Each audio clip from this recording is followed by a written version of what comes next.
నల్గొండలో భూకంపం. అవును, మీరు విన్నది నిజమే. ఒక్కసారిగా ఉదయం 7:27 ప్రాంతంలో 3 సెకండ్ల పాటు కూడా భూమి కంపించినటువంటి పరిస్థితి కనిపించింది. చాలా వరకు సీసీ కెమెరా విజువల్స్ లో కూడా చూస్తున్నాం. అబ్జర్వ్ కూడా చూస్తే ఫ్యాన్ కదిలినట్టు, అదేవిధంగా కొన్ని సామాన్లు కూడా పడిన పరిస్థితి కూడా చూశారు. చాలా వరకు పనుల్లో నిమగ్నమైన వారు ఎవరు కూడా ఇది అబ్జర్వ్ చేయలేరు. కానీ ఇంట్లో ఏకాంతంగా పేపర్ చదువుకుంటూ బెడ్ పై ఉన్న వారికి కూడా గమనించినటువంటి పరిస్థితి కనిపించింది. గతంలో ఎప్పుడు కూడా నల్గొండ లాంటి పట్టణంలో ఈ భూ ప్రకంపనలు అనేది ఎప్పుడు చోటు చేసుకోలేదు.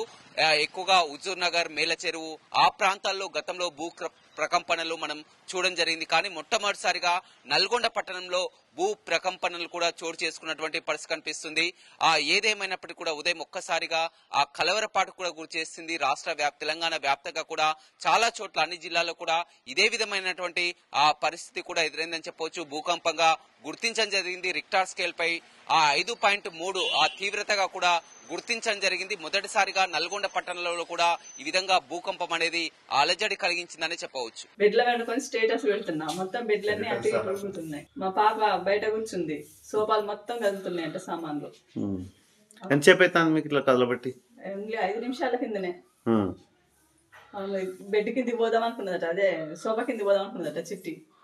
అటు నుంచి వచ్చింది అక్క, మొత్తం కదులుకుంటా అంటుంది. అంతే, ఇక షాక్ అయినాం. ఘోరంగా కదలే బెడ్లు అయితే, అవన్నీ షేక్ అయినాయి. అయితే అమ్మాయి ఏడ కూర్చుంది, మేము బెడ్ లో ఉన్నాం. ఆయన లేపుతున్నా అనమాట, పాపకు కవర్ ఇచ్చేద్దురా అని లేపడానికి వెళ్ళి బెడ్ లో పడుకున్నా. మొత్తం కదిలింది. మా ఇంటి వరకు వచ్చిందా మరి అంతటి వచ్చిందా? ఆ రేకులలో బాగా వైబ్రేషన్ వచ్చినట్టు కిందికి మీదకి అవుతుంది. ఇల్లంతా రేకులు కదులుతున్నాయి. ఆ కోతులు ఆగిందని మాకు భయం అవుతుంది. ఇల్లంతా వైబ్రేషన్ వాళ్ళకి వస్తుంది. అసలు అర్థం కావట్లేదు. బయటికి వెళ్దామంటే భయం అవుతుంది. అట్లా ఒక 10 సెకండ్లు 15 సెకండ్ల దాకా వచ్చేసింది.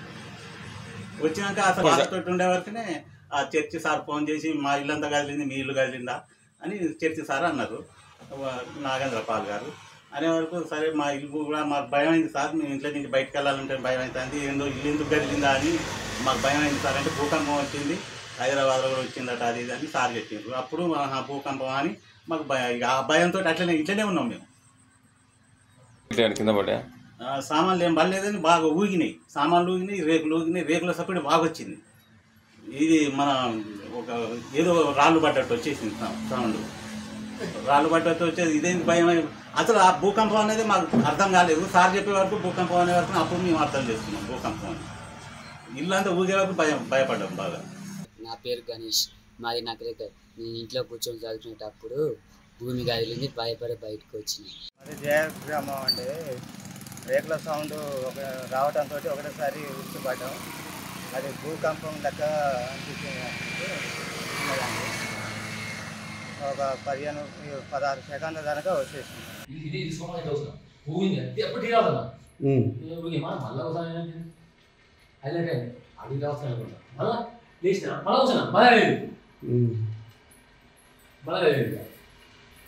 అందులో ఎంతసేపు ఉన్నది అందాదా?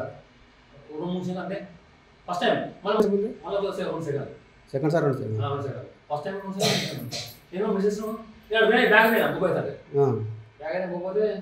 ఏంటంటే ఊగిన చెప్తాను బాగా ఊగినా ఇట్లా నీరు ఆగరాగానే ఇంటి విషయంగా నేను వంట చేసుకుంటున్నా, నాకేం తెలియలేదు అసలు. ఆ గిన్నెల సౌండ్కు వంట చేసుకుంటున్నా, నాకు సార్ వచ్చి నీకేమనిపించలేదు అంటాడు. అసలైన తొలి వెలుగు. ఫాలో వాట్సాప్ @తొలి వెలుగు official.